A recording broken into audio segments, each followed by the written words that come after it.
with his legs crossing them two flags like that. It's the one on the left crossed out the one on the right crossed out the one on the left. Oh yeah, that's deep. That's fire. Now, let's expedite this. Let's go back to the Bobby Hemming video so he can. Nobody could identify. Now, we at the 10,000 year point. What's 10,000 years? It was approximately 8,000 BC. And there was already a residual conflict between the Egyptian pantheon or royal family and the Babylonian pantheon or royal family. So what you know as the Anunnaki, that was ruled by Anu. Now Anu is also over the Egyptian pantheon because prime creator, prime source, appoint him as ruler god.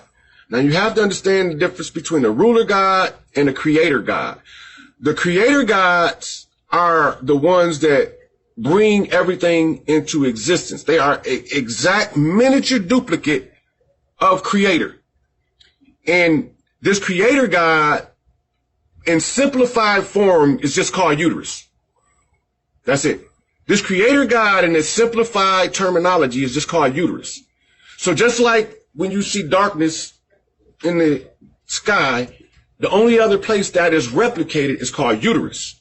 So you see the uterus at the top of the Ankh, because the uterus is the portal of life. Anything coming into life, from the higher intelligences has to come through the portal of life. So you see at the top of the Ankh, you see the uterus. And so these creator gods are the ones that's responsible for creating in harmony and destroying in beauty. And I'm going to get to that. So the ruler gods are a little bit different because they don't have a uterus. Because they don't have a uterus, they was given a different responsibility. Well, you call it putting them in charge. That's their compensation. The creator gods put the ruler gods in charge as a compensation for being an incomplete deity, because he can't reproduce himself within himself. He has to go outside of himself. He has to cause upheaval and destruction. What do I mean by that? The same way he has to dig up earth in order to build the foundation of his next house. He has to destroy millions and millions and millions of sperm just to get one to an egg. Whereas the creator gods, for one shot, one kill. If you can get your sperm up here, you can make this baby. And this is the conflict between the gods. This is the war.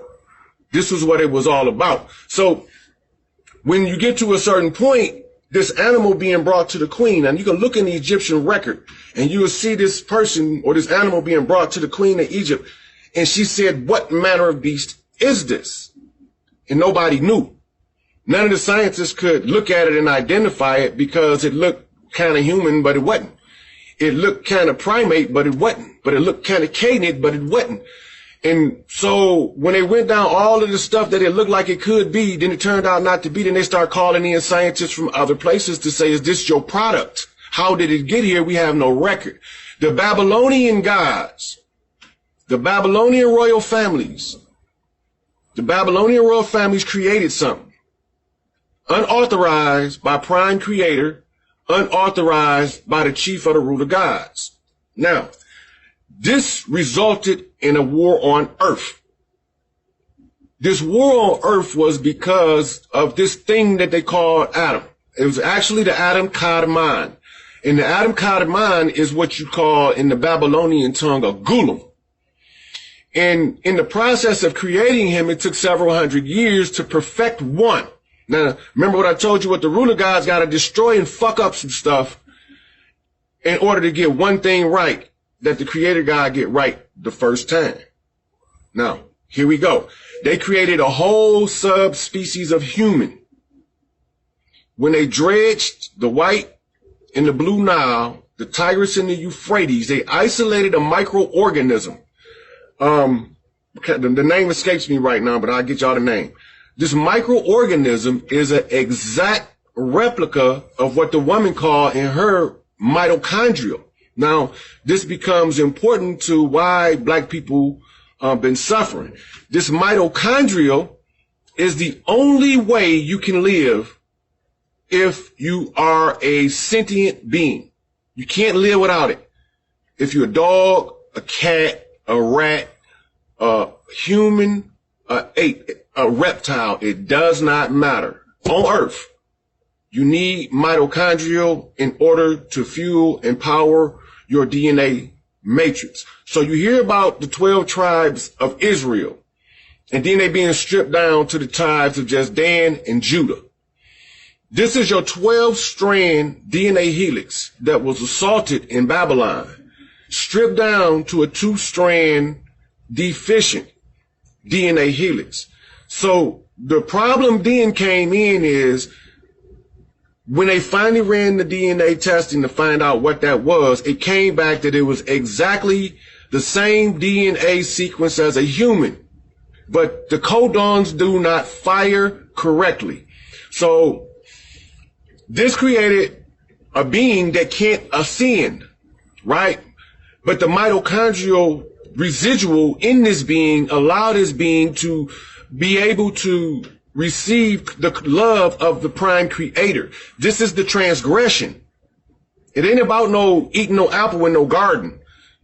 This is the transgression. It's about corrupting the DNA. It's about messing up the humans. It's what they talk about the bloodlines all the time. That's why all of their rights have to be blood rights, because they have, as a ruler god, in order to keep this system moving, they have to shed blood. They have to continuously destroy.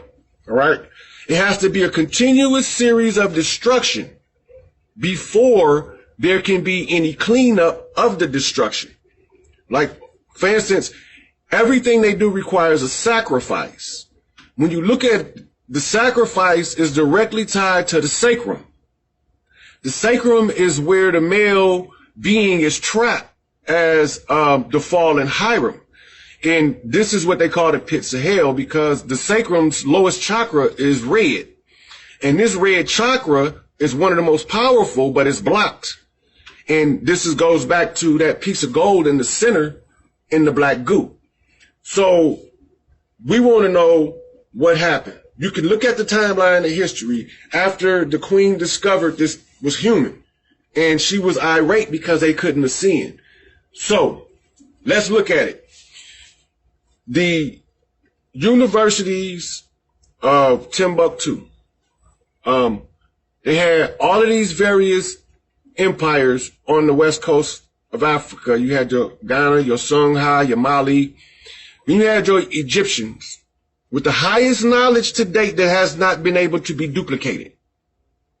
Now, you got to keep this in mind, because all of these people we're talking about is dark-skinned, woolly-haired people.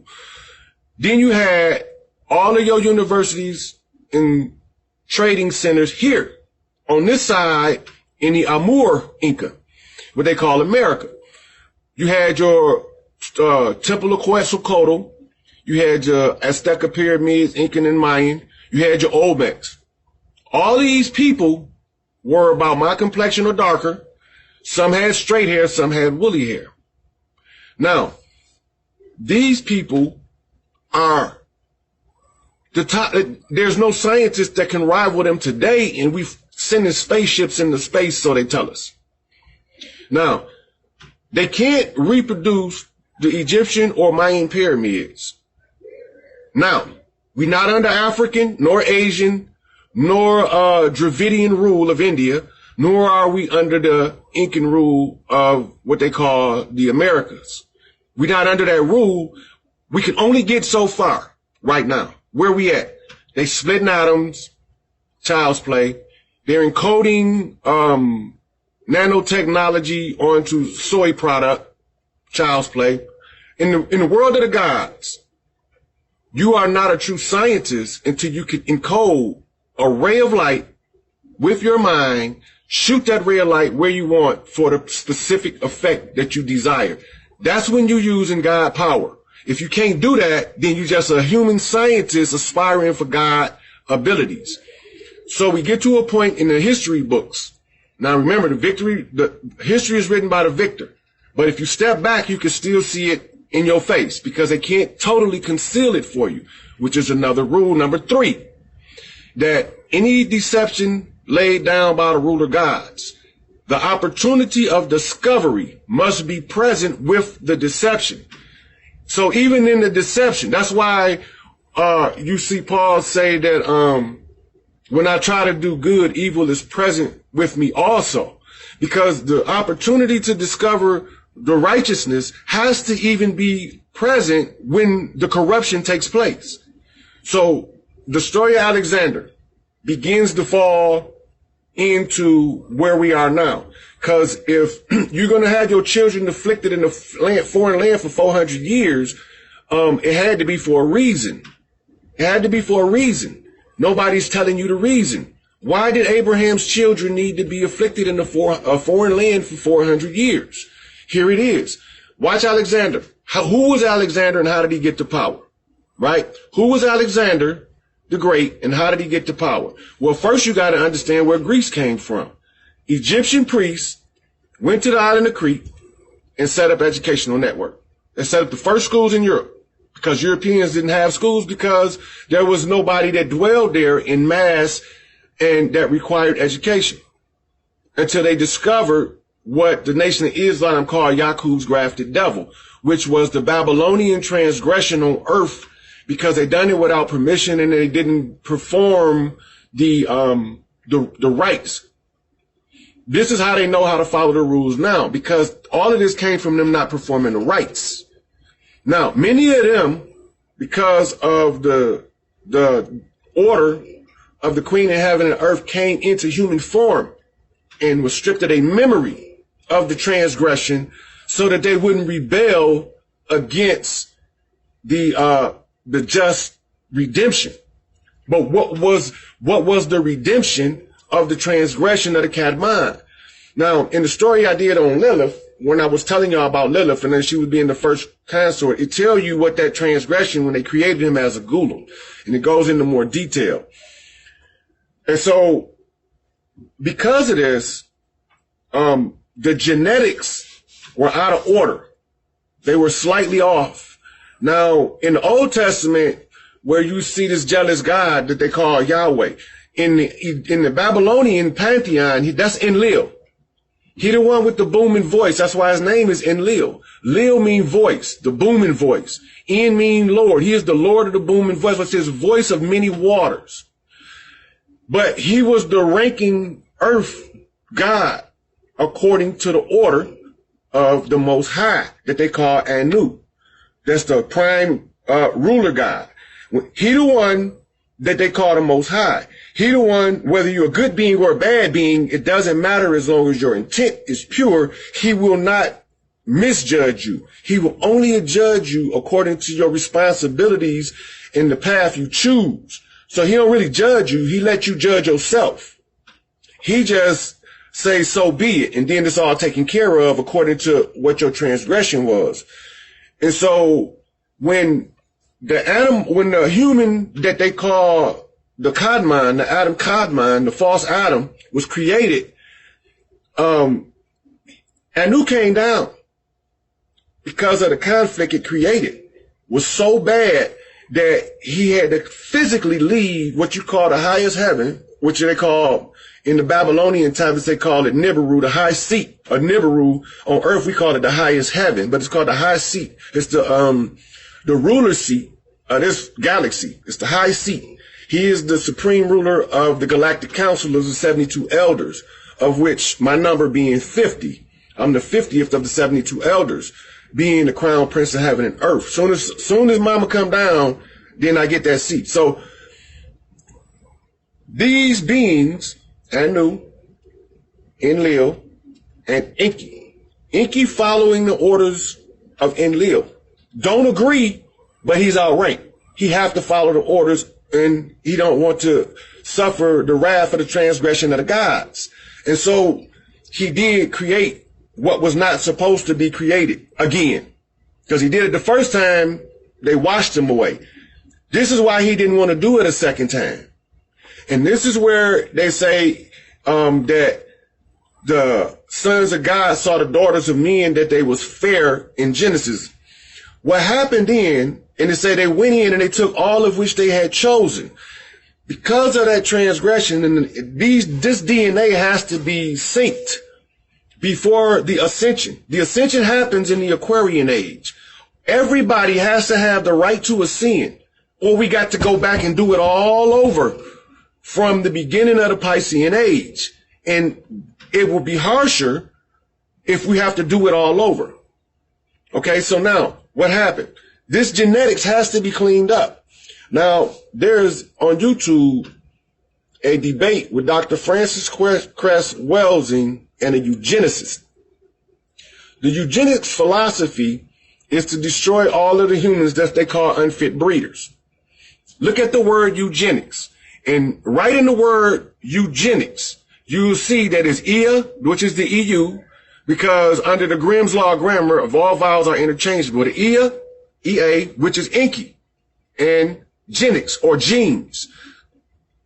Inky's role is to purify the genetic pool that he corrupted using the science of eugenics.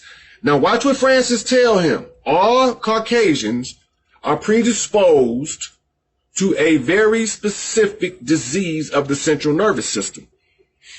They cannot assimilate that piece of gold into becoming the serpent fire. They cannot use too much of the silver cord either.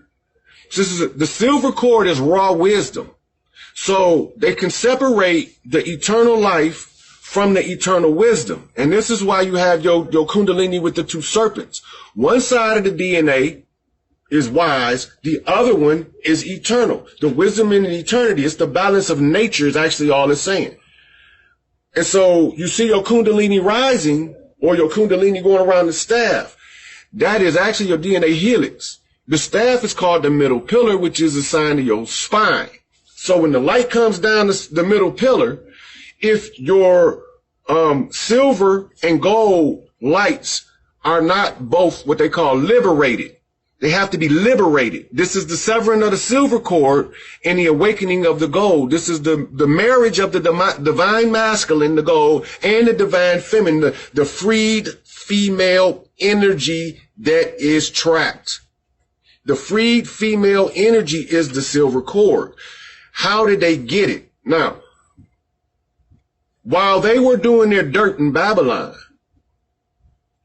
the dancers was reading something called a Tree of Life in South Africa. They called it Iwas. And I know for a lot of the TV buffs that's going to sound real familiar, or movie buffs, I should say, because of the movie Avatar. In the movie Avatar, they are actually telling you the story. When they call it unobtainium, that's the actual gold. Unobtainium is the gold. The Avatar was the artificial Kadmon that trapped souls. The artificial one. So when you see him on that ship, that's actually inside what you call the moon. This is where Sheol is, inside your moon. That's why it always faces the same side. It's actually a battleship.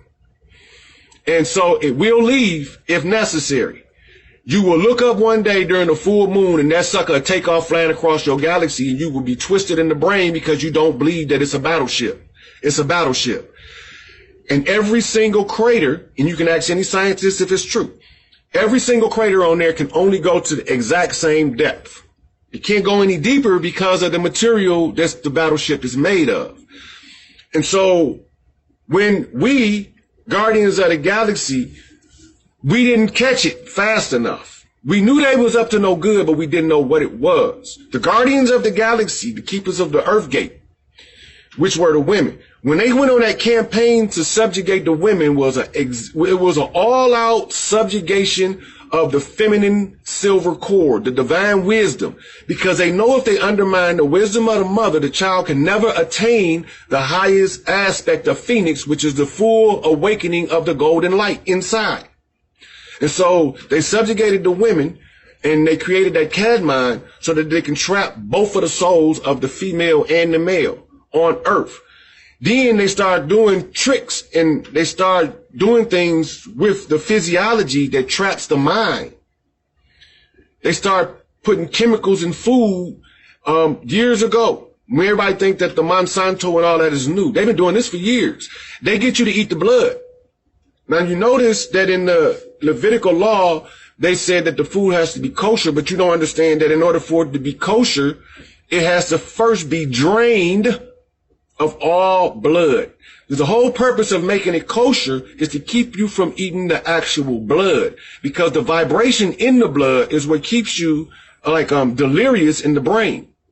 It keeps you just delirious enough to vibrate at a low enough frequency so you can't really see what you see. You see it, it's there, it's exactly what your subconscious is telling you, but because the vibration is only allowing your conscious mind to go by the script you was given. Then, yes, Jillian, it was eyewash. Exactly, the story is the exact story of Avatar. It's the exact story of when what they call the Anunnaki came to Earth. That's the exact story. The only thing is they changed enough to confuse you. The